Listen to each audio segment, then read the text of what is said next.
Hello welcome दोस्तों, स्वागत करता हूँ फिर से आप सबको आपके अपने इस चैनल में। तो गाइस इस वीडियो के अंदर हम डिटेल्स में डिस्कस करेंगे बिटकॉइन के बारे में। साथ ही में हम यहाँ पर डिटेल्स में बात करेंगे कुछ जैसे इंपॉर्टेंट ऑल्ट कॉइन्स के बारे में, और यहाँ पर डिटेल्स में डिस्कस करेंगे कि एक्जैक्टली बीटीसी एंड बाकी ऑल्ट्स के प्राइस के अंदर क्या नेक्स्ट मूवमेंट हमें देखने को मिलेगा।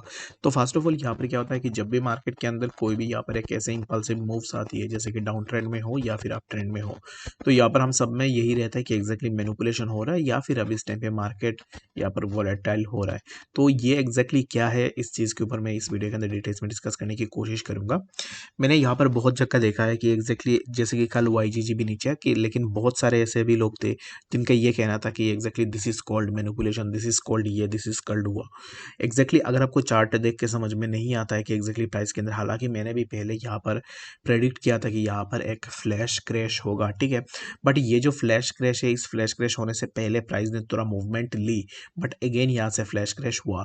बट इट वाज एक्सपेक्टेड कि चार्ट पैटर्न से हमें बता रही थी कि एग्जैक्टली यहाँ पर ड्रॉप डाउन होगा बहुत जल्द, और ये जो ड्रॉप डाउन है, ये ड्रॉप डाउन हमें देखने को मिला। मैं तो इसी वीक को नहीं पकड़ूंगा, बट यहाँ पर जैसे कि मैंने इसी जोन के आसपास भी बोला था कि यहाँ से फ्लैश क्रैश होगा, तो यहाँ से फ्लैश क्रैश एग्जैक्टली हमें देखने को मिला, जहाँ पर 41% के आसपास हमें मार्केट के अंदर इसी पर्टिकुलर वाईजीजी के अंदर हमें ड्रॉप डाउन देखने को मिला है।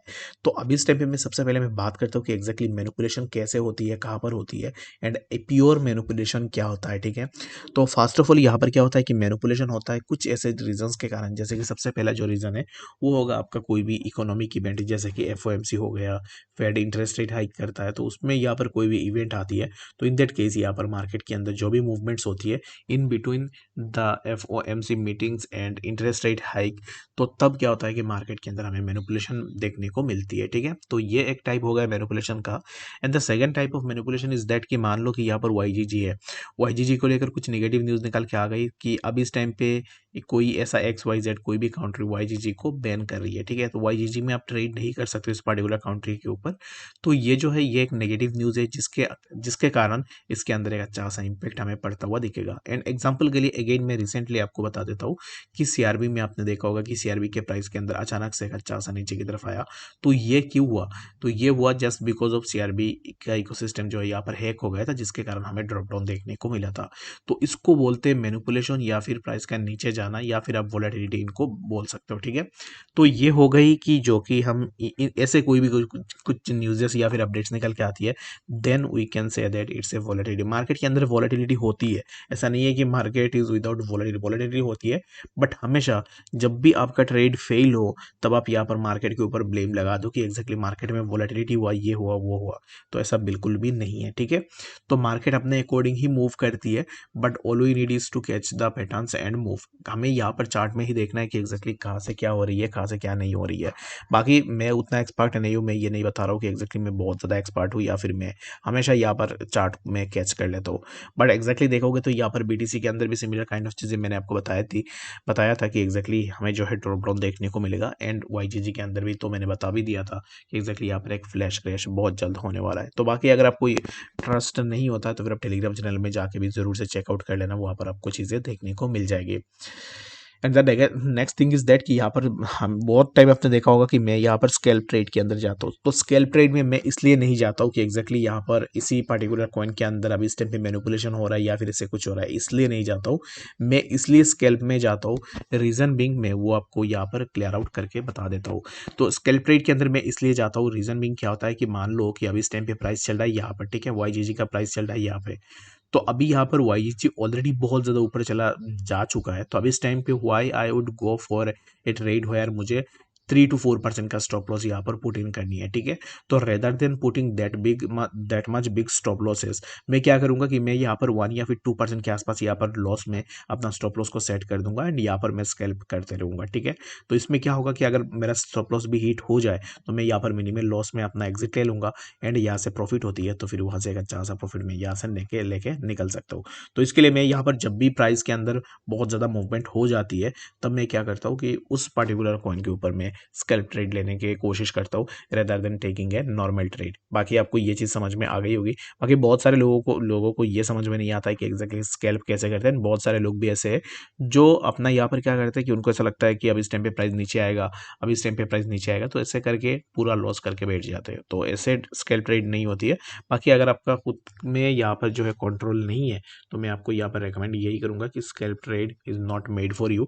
अगर आप अपने आप पे ही कंट्रोल नहीं ला सकते हो तो स्कैल्प के अंदर आप बिल्कुल भी मत आइएगा, ठीक है। तो वाईजीजी में आपने देख लिया होगा। बाकी बीटीसी की अगर आप प्राइस को देखोगे तो बीटीसी के प्राइस के अंदर भी similar kind of drop down हमें देखने को मिला, जो कि मैंने कल रात को जो वीडियो डाला था उस वीडियो के अंदर भी मैंने आपको बताया था कि एक्जैक्टली बीटीसी में हमें ड्रॉप डाउन देखने को मिलेगा। तो एक्जैक्टली बीटीसी के प्राइस के अंदर ड्रॉप डाउन हुआ, जो कि प्राइस ने इसी जोन का ब्रेक डाउन करने की कोशिश भी की, जो कि 28,684 के आसपास, ठीक है। तो यहाँ पर अगर आपने वीडियो देखा होगा तो होप सो कि आपको ये चीज़ समझ में आ गई होगी कि एक्जैक्टली बीटीसी के अंदर जो भी मूवमेंट हुआ वो एक एक्सपेक्टेड मूव था। ऐसा नहीं था कि प्राइस यहाँ पर अचानक से नीचे आ गया। जब प्राइस कल सुबह भी मैंने जब वीडियो डाला था उस वीडियो के अंदर भी मैंने आपको बताया था कि प्राइस यहाँ पर चल रहा था, तब भी मैंने आपको बताया कि प्राइस यहाँ से नीचे ही आएगा। प्राइस का डायरेक्शन जो है वो डाउन ट्रेंड में ही है और एक्जैक्टली प्राइस यहाँ से नीचे भी आया है, ठीक है। तो अभी इस टाइम पे फॉर नाउ हमें यहाँ पर क्या मूवमेंट देखने को मिलेगा और अभी इस टाइम पे क्या हम एंट्री बना सकते हैं, यानी तो मेरे हिसाब से बीटीसी अभी इस टाइम पे जिस जोन के आसपास है, जो कि 29,192, इसी जोन से प्राइस थोड़ा ऊपर निकलने की कोशिश करेगा, ठीक है। प्राइस अगर ऊपर जाएगा तो फिर प्राइस के लिए यहाँ पर मैक्सिमम लिमिट जो कि मैं यहाँ पर दे देता हूँ, जो कि है 29,531 के आसपास, ठीक है। तो आज के दिन में मैं बीटीसी को लेकर यहाँ पर ज़्यादा डाउन ट्रेंड का नहीं सोच रहा हूँ। बीटीसी मेरे हिसाब से आज के दिन यहाँ पर ऊपर ही रहने की कोशिश करेगा, जो कि price in between this zone consolidate करेगा। 29,510 से लेकर प्राइस इस जोन के आसपास कंसोलिडेट होगा, जो कि 29,112, ठीक है। तो बाकी आपका क्या ओपिनियन है इसको लेकर आप मुझे कॉमेंट सेक्शन के अंदर ज़रूर से बताना।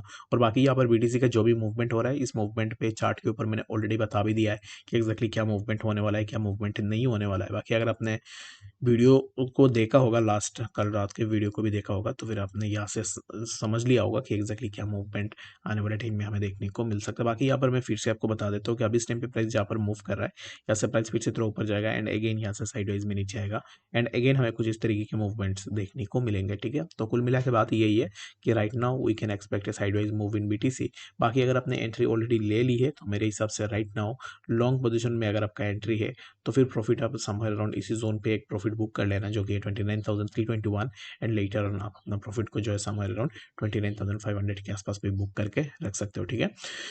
तो चलिए फिर हम बात करते हैं कुछ ऑल्ट्स के बारे में। तो यहाँ पर अगर आप अभी इस टाइम पे देखोगे तो बहुत सारे ऐसे ऑल्ट्स हैं जिनके प्राइस के अंदर हमें एक अच्छा सा ड्रॉप डाउन देखने को मिला है एंड अभी इस टाइम पे मोस्ट इंपॉर्टेंटली एलपीटी कॉइन को अगर आप देखोगे तो एलपीटी के अंदर भी हमें एक अच्छा सा ड्रॉप डाउन देखने को मिला। लाइक प्राइस यहाँ से नीचे आया, तो नीचे आने के बाद यहाँ से फिर से प्राइस उसी पर्टिकुलर जोन से ऊपर निकलने की कोशिश कर रहा है, जहाँ पर एलपीटी के लिए हमें एक अच्छा सा सपोर्ट देखने को मिला, ठीक है। तो ये जो जोन है, इसी जोन पे अगर आप देखोगे तो प्राइस ने यहाँ पर अपना एक सपोर्ट भी बना ली है। जब भी प्राइस इसी जोन के आसपास आ रहा है तो फिर प्राइस इसी जोन पे ही अपना सपोर्ट को सस्टेन कर रहा है। तो यहाँ से प्राइस के अंदर हमें एक रिजेक्शन, यहाँ पर करेक्शन देखने को मिला एंड अगेन अब इस टाइम पे प्राइस फिर से नीचे आने की कोशिश कर रहा है। तो अगर यहाँ पर एलपीटी बियॉन्ड दिस जोन, इसी जोन से नीचे अपना क्लोजिंग देती है, दैट मीन्स कि यहाँ से प्राइस के अंदर हमें फर्दर और भी थोड़ा ड्रैग डाउन देखने को मिलेगा, जो कि हमें समवेयर अराउंड प्राइस कुछ इस तरीके से इसी जोन के आसपास भी देखने को मिल सकता है। कुछ इस तरीके का प्राइस का मूवमेंट होगा, जो कि प्राइस हमें समवेयर अराउंड 4.670 के आसपास भी देखने को मिल सकता है, ठीक है। तो फॉर नाउ मैं एक्सपेक्ट यही कर रहा हूँ कि प्राइस इसी जोन से ब्रेकडाउन ले एंड यहाँ से रिटेस्ट होगा और ये जो रिटेस्ट होगा इसी रिटेस्ट पे मैं अपना एंट्री लेने की कोशिश करूंगा एंड यहाँ से एक्सपेक्ट करूंगा कि हमें जो है यहाँ पर 5 to 10% के आसपास मूवमेंट इजीली देखने को मिल जाए। आई होप कि आपको यहाँ पर इस वीडियो के अंदर डिटेल्स में बातें समझ में आ गई होगी। कोई बड़ा कन्फ्यूजन होगा कमेंट सेक्शन के अंदर भी जरूर से बताना। मिलते हैं नेक्स्ट सेक्शन अपडेट्स के साथ, तब तक के लिए गुड बाय।